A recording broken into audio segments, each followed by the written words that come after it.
এখন কোথাও যেতে ইচ্ছে করে না, শুধু ঘৃণা, অপমান, ঈর্ষা, অবহেলা।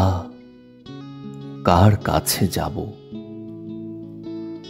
15 বছর আগে যে বন্ধুটি রেস্তোরাঁয় প্রাণ ঢেলে দিত, সে এখন উপন্যাস লেখা ছাড়া কিছুই ভাবে না। সবাই বিখ্যাত, ব্যস্ত, সবাই কাজের জন্য পিঁপড়ে হয়ে আছে।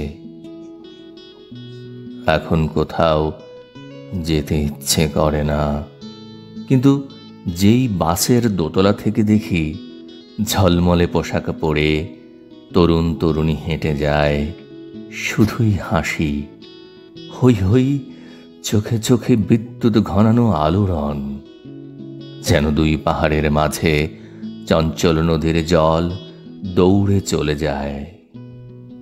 তখন রাস্তায় নেমে বলতে স্বাদ হয়, তোমাদের কাউকে চিনি না, তবু তোমাদের দূর থেকে খুব ভালোবাসি। আমাকে কি সঙ্গে নিয়ে যাবে?